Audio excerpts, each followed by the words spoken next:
Vous êtes là? Alors j'ai une question à vous poser. Est-ce que vous aimez qu'on vous raconte des histoires? Pas de belles histoires qu'on vous raconte pour apaiser vos insomnies, non. Ni celles qui s'effacent à l'aube, comme un mauvais rêve. Non, non. Je parle d'histoires réelles et tangibles, qui creusent sous la surface, là où vos certitudes commencent à trembler. Vous êtes toujours là? Ok, alors allons-y. Est-ce que vous voulez qu'on parle de la nuit?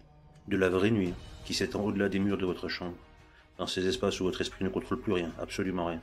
Vous pensez qu'elle vous appartient parce que vous fermez les yeux dessus? Vous avez tort. Le jour appartient aux hommes, dit-on. Mais la nuit, elle a ses propres lois, ses propres maîtres. Ce n'est pas un sanctuaire, c'est une arène obscure où vous n'êtes jamais seul, même si vous préférez l'ignorer. Libre à vous de le faire. Vous voulez un exemple? Tout commence par une sensation, un poids écrasant, comme si un bloc de granit s'abattait sur votre poitrine. Vous essayez de respirer, mais chaque inspiration devient un combat. Vos yeux s'ouvrent. Enfin, c'est ce que vous croyez. Parce que si vos paupières obéissent, le reste de votre corps reste figé, prisonnier d'une force invisible.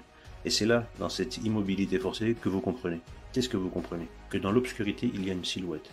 D'abord floue, puis de plus en plus nette. Une présence, pas juste un effet de lumière ou un mauvais rêve, non. Quelque chose. Là, vous ne voulez pas croire ce que vous voyez, mais votre instinct, lui, hurle. Cette chose vous regarde. Ses yeux, ou leur absence, vous transpercent. Un souffle glacé serpente sur votre cou, et parfois un rire. Un rire qui semble venir d'un autre monde, étouffé, moqueur. Vous cherchez des explications, évidemment. Vous vous dites que ce n'est rien, une paralysie du sommeil, voilà ce qu'on vous dira si vous en parlez. Une dysfonction cérébrale, un terme rassurant pour balayer le malaise sous le tapis de la rationalité. Mais à quoi bon éteindre le détecteur de fumée si le feu brûle encore? Depuis des générations, les témoignages affluent, des récits étrangement similaires, des enlèvements, des mains invisibles sur une gorge, des ombres qui ne devaient pas être là. Vous pouvez les appeler comme vous voulez, cauchemars, succubes, démons de minuit. Mais une question persiste, une seule. Et si tout cela était réel? Bien sûr, les experts en blouse blanche ont leur réponse toute prête. Dysfonctionnement neuronal, hallucination hypnagogique. Et ces mots ne suffisent pas à calmer ceux qui ont vécu l'épreuve. Ceux qui, la nuit, ont affronté ce qui se cache dans les ombres. Vous commencez à comprendre peut-être. Peut-être que ces ombres ne sont pas que des reflets. Que leur monde et le vôtre se croisent bien plus souvent que vous ne le pensez. Mais alors qui observe l'autre? Qui est le chasseur et qui est la proie? Ces silhouettes appartiennent-elles à vos rêves ou à quelque chose d'autre? Quelque chose qui, patiemment, attend son heure pour tirer les ficelles. Vous pouvez vous dire que tout cela n'est qu'une illusion. Mais si ce n'est pas le cas, la question reste là, suspendue dans le silence, parce qu'au fond, personne ne peut affirmer que les choses ne sont que des mirages. Vous êtes toujours là, tant mieux. Curieux ou peut-être inconscient, peu importe. Si vous êtes prêt à avancer, alors parlons de cette étrange danse entre deux réalités. Car c'est bien de cela qu'il s'agit. Un espace flou, une brèche entre le sommeil et l'éveil. Et dans cette fissure, tout est possible. 8% de la population mondiale, c'est ce qu'ils disent. Une anomalie rare, mais pas si rare, n'est-ce pas? Une simple défaillance du sommeil paradoxal, prétendent les experts. Un bug dans ce mécanisme censé maintenir votre corps immobile pendant vos rêves. Charmant, mais insuffisant. Expliquez-moi pourquoi des millions de personnes, dans des cultures qui n'ont jamais échangé un seul mot, décrivent les mêmes visions. Les mêmes figures, les mêmes terreurs. Rien n'est jamais aussi universel sans raison. Absolument rien. Entre 25 et 60% des gens vivent cette expérience au moins une fois dans leur vie. Mais pour certains, c'est régulier. Et chaque nuit, ils retournent dans cette brèche. En 2011, une étude publiée dans The Transcultural Psychiatry a révélé quelque chose d'intéressant. 3 types d'hallucinations reviennent inlassablement. La présence d'un intrus, une pression sur la poitrine, souvent accompagnée d'une agression physique ou sexuelle, et des sensations de lévitation ou de sortie de corps. Au Japon, ils l'appellent kanashibari, littéralement lié en métal. Une force qui vous immobilise, comme si des chaînes invisibles vous maintenaient au lit. On dit que ce sont des esprits vengeurs, des fantômes venus chercher justice. En Turquie, c'est de la Karabaşan, une créature maléfique, un djinn qui s'assoit sur votre poitrine et siphonne votre énergie vitale. Partout, les mêmes thèmes reviennent, démons, trolls, esprits malveillants. Différents noms, mais un même mal. Les chercheurs aiment parler de fluctuations des champs électriques, des perturbations subtiles qui, peut-être, ouvriraient une brèche entre nos mondes, une porte. Et dans cette porte entr'ouverte, ces choses attendent. En 2020, l'université de Padoue a publié une étude glaçante. Près de 40% des victimes de paralysie du sommeil rapportent une sensation de présence hostile. Pas un vague sentiment, une certitude, une silhouette humanoïde, des détails précis, des regards qui vous transpercent. Alors je vous pose la question, qu'est-ce qui est pire? Une hallucination collective ou une vérité partagée? Ces créatures exploitent vos failles. Elles n'ont pas besoin de forcer. Elles se glissent dans cet entre-deux, dans cet espace où votre esprit est à découvert. Vous pensez qu'elles partent quand vous vous réveillez? Vous êtes sûr? La science vous dira que tout cela n'est qu'une affaire de nerfs et de signaux mal interprétés. Une version moderne des histoires d'autrefois. Mais à quoi bon ces explications quand au fond de vous, vous savez que quelque chose vous a observé? Vous voulez savoir, comprendre, peut-être même trouver une explication à ces ombres qui rôdent? Méfiez-vous, car plus on creuse, plus le sol sous vos pieds devient instable. Ce qui vous semble rationnel pourrait bien n'être qu'une façade, et derrière cette façade, les choses ne sont jamais aussi simples qu'elles en ont l'air. Depuis des siècles, les mêmes histoires se répètent, traversent les époques, se glissent dans les croyances et les superstitions. Vous pensez que les incubes et les succubes, ces figures nocturnes des récits médiévaux, ne sont que des inventions pour effrayer les âmes pieuses? Détrompez-vous. Ces êtres n'étaient pas de simples fantasmes collectifs. Ils étaient décrits comme des prédateurs, des voleurs d'âmes se nourrissant de l'énergie vitale de leurs victimes. Le docteur David Uford, dans La terreur qui vient dans la nuit, a osé poser la question que beaucoup évitent. Et si ces expériences n'étaient pas des hallucinations, mais des incursions dans un état de conscience altéré? Un espace où réalité et cauchemar se confondent, là où ces entités s'infiltrent pour siphonner ce qui vous rend humain. Au Moyen-Âge, on racontait que des victimes dépérissaient après des visites nocturnes répétées. Des corps affaiblis, vidés, comme si quelque chose leur avait arraché une partie d'eux-mêmes. Ces bourreaux n'étaient pas que de simples tortionnaires. Ils prenaient. Chaque souffle d'effroi, chaque sursaut d'angoisse était pour eux une source d'énergie, une nourriture. Vous pensez que c'est une légende? Alors expliquez pourquoi ces récits persistent. Pourquoi des siècles après ces histoires médiévales, des témoignages modernes décrivent les mêmes mécanismes. Richard Kieffer, dans Rite interdit, explore des manuels de nécromancie du XVe siècle. Ces textes parlent d'invocation de ces mêmes créatures pour des rituels de pouvoir. Ces entités n'étaient pas seulement des parasites passifs, elles étaient aussi des outils utilisés par les sorciers avides de domination. Et aujourd'hui, pensez-vous qu'elles ont disparu? Non, elles se sont adaptées comme tout bon prédateur. Elles ne se montrent plus sous la forme de démons corrompant les âmes, mais leur méthode reste inchangée. Elles jouent avec votre peur, s'abreuvent de vos angoisses, manipulent vos rêves jusqu'à ce que vous n'ayez plus rien à offrir. Les ondes θ, ces fréquences associées aux rêves et à la créativité, seraient leur terrain de jeu. Le docteur Uford affirme que ces entités exploitent ces états comme un musicien virtuose joue une mélodie. Et vous êtes leur instrument. Alors dites-moi, quand vous sentez cette lourdeur dans votre sommeil, cette pression inexpliquée sur votre poitrine, êtes-vous sûr qu'il ne s'agit que d'un mauvais rêve? Et quand vous vous réveillez vidé, épuisé, est-ce simplement parce que vous avez mal dormi? Les époques changent, les croyances évoluent, mais les monstres, eux, ne disparaissent jamais. Ils adaptent leurs masques, se moulent dans les angoisses de leur temps. Hier, ils étaient les incubes et succubes, des trolls. Aujourd'hui, ils sont des extraterrestres. Les fameux petits gris, disent-ils. Ces silhouettes humanoïdes à la peau froide et lisse, aux grands yeux noirs vides comme l'abîme. Et toujours le même scénario. Toujours la nuit. Toujours cette paralysie inexpliquée.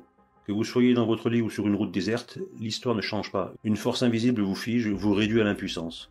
Vous sentez une présence? Non, vous savez qu'elle est là. Une lumière éclaire l'obscurité, blanche et clinique, et vous êtes pris au piège.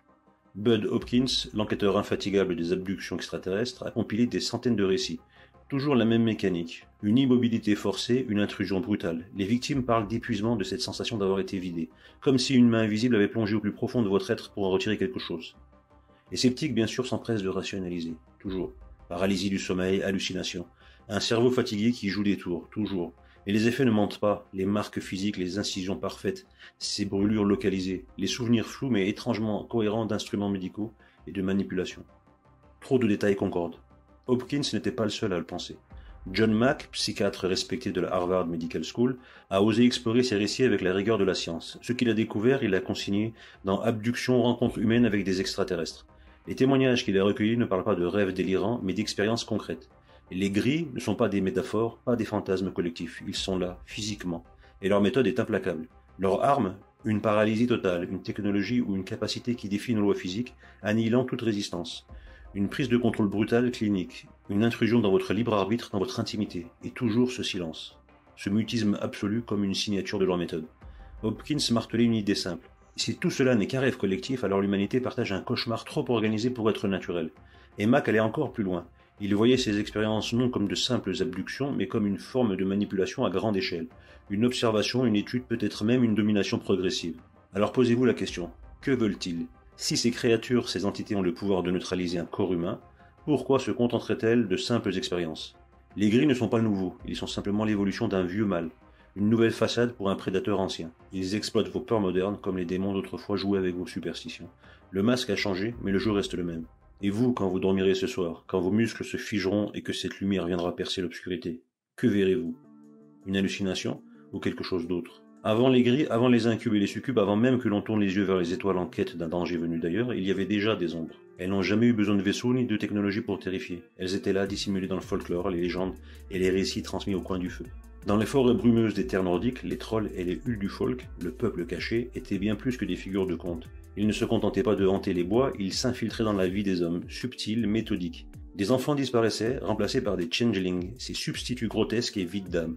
Les adultes, eux, revenaient brisés, dépouillés de leur vitalité, comme si ces créatures s'étaient nourries de leur essence. Les Bretons, eux, redoutaient les Korrigan, ces petites créatures dansantes, en apparence inoffensives, mais dont les ronds n'étaient pas des jeux innocents. Ceux qui osaient entrer dans leur cercle perdaient quelque chose. Pas immédiatement, bien sûr. Leur énergie, leur esprit s'étiolaient lentement, insidieusement, jusqu'à ce qu'il ne reste plus qu'une coquille vide.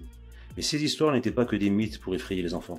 Claude Sterks, expert des mythologies celtiques, le souligne dans la revue de l'histoire des religions. Les Korrigan et autres créatures du folklore incarnent les forces brutes et insatiables de la nature. Une nature qui ne pardonne pas, et qui prend sans jamais rendre. Ces récits étaient des avertissements. Et si vous pensez que tout cela appartient au passé, détrompez-vous. En 2013, en Islande, une controverse éclata autour de la construction d'une autoroute. Et pourquoi, me direz-vous? Parce qu'elle menaçait un lieu sacré supposément habité par les Uldulfolk. Une organisation locale, Friends of Lava, fit pression pour préserver cet endroit et le projet fut retardé. Ridicule? Peut-être. Mais pour les Islandais, ces êtres ne sont pas qu'un conte à dormir debout. Ils représentent une frontière invisible entre notre monde et celui de l'inconnu. Alors pourquoi ces créatures captivent-elles encore? Pourquoi ces récits persistent-ils même dans une ère où la science prétend tout expliquer? Peut-être parce qu'ils touchent une vérité que nous refusons d'accepter. Il y a des forces qui nous dépassent. Dans les bois hantés d'autrefois, il n'y avait pas de chercheurs en blouse blanche pour analyser les phénomènes, seulement des rituels, des cercles de sel, des fumées d'herbes sacrées, des invocations murmurées à la lueur des chandelles. Des gestes simples, presque naïfs, mais porteurs d'une logique que la science commence à peine à effleurer. Une étude publiée en 2021 dans Ethnographie Journal a exploré ces pratiques. Et si ces rituels, ces superstitions n'étaient pas de simples inventions? Et s'ils traduisaient une compréhension intuitive des énergies qui nous entourent? Des tentatives maladroites, mais efficaces pour repousser l'inconnu. Mais dans ces récits, il y a toujours un élément commun, la peur. Pas une peur rationnelle, mais une terreur primale, celle qui saisit la gorge quand la nuit s'épaissit, quand un bruit étranger trouble le silence. Vous écoutez, vous tendez l'oreille, et soudain ce n'est plus le vent. Vous sentez cette présence juste là dans l'ombre. Vous tournez la tête, mais c'est déjà trop tard. Quelque chose vous observe. Alors la prochaine fois que vous entendrez parler des Korrigan, des trolls ou des Uldulfolk, souvenez-vous, ce ne sont pas juste des histoires, ce sont des avertissements. Vous êtes encore là, bande d'inconscients? Parce qu'à ce stade, il ne s'agit plus d'histoires à chuchoter au coin du feu. Non, ici on parle d'un mécanisme froid implacable, d'un jeu que vous ne saviez même pas être en train de jouer. Et devinez quoi? Vous n'êtes pas le joueur, vous êtes la proie. Un cube, alien, troll. Les étiquettes, c'est ce que le folklore et la science nous offrent pour calmer notre esprit. Une belle distraction. Mais arrêtez-vous un instant. Pensez moins au visage qu'ils affichent et concentrez-vous sur leur méthode. Car c'est là que réside leur véritable pouvoir. Ils n'ont pas besoin de chaînes ou de murs pour vous emprisonner. Leur arme, c'est votre propre esprit. Ce réseau complexe de champs électriques qui régule tout ce que vous êtes. Votre perception, vos émotions, vos pensées. Vous croyez que vous êtes aux commandes? Non, eux, ils le sont. Depuis toujours. Le docteur Michael Persinger, célèbre pour ses recherches sur les champs électromagnétiques, a prouvé quelque chose d'inquiétant. Un simple flux d'ondes peut vous faire ressentir une présence, une voix, une main automatique posée sur votre épaule. Pas besoin de magie, juste de la science. Maintenant, imaginez que ces principes soient maîtrisés non pas par des chercheurs en laboratoire, mais par des entités infiniment plus anciennes, plus conscientes et bien plus patientes que nous. Leurs méthodes sont simples, pas besoin de violence visible. Ils s'infiltrent, jouent avec vos émotions, brouillent vos perceptions. Vous êtes stressé, fatigué, fragile? Parfait, c'est là qu'ils s'installent. Pas brutalement, non, lentement, méthodiquement, comme un parasite qui s'introduit dans votre système sans que vous le remarquiez. Et si vous croyez que tout cela est exagéré, considérez ceci. Ces récits de paralysie du sommeil, d'hallucinations terrifiantes, de présence oppressante, ne sont pas isolés. Ils forment un schéma, un puzzle mondial, millénaire, dont nous refusons encore de voir l'ensemble. Pourquoi? Parce que la vérité dérange. Car voilà ce qui vous échappe. Il ne s'agit pas d'individus hantés, il s'agit d'un système. Une exploitation spirituelle et énergétique à grande échelle. Chaque cauchemar, chaque frisson, chaque moment où vos poils se dressent sans raison apparente n'est pas le fruit du hasard, c'est une signature, une marque invisible qui murmure que vous êtes observé, sondé et manipulé. Ils ne sont pas pressés, le temps est leur allié, pas le vôtre. Et pendant que vous rationalisez, que vous balayez ces sensations d'un revers de main, ou les reléguez au rang des superstitions, eux continuent. Ils creusent lentement, patiemment, jusqu'à ce qu'il ne reste plus rien. Ou peut-être que vous n'étiez déjà rien depuis le début. Alors la prochaine fois que vous éteignez la lumière, posez-vous cette question simple mais existentielle. Êtes-vous vraiment seul? Peut-être que dans l'ombre, quelque chose vous observe, attendant patiemment que vous plongiez dans le sommeil. Mais ne vous inquiétez pas, ce n'est probablement qu'un rêve. Probablement.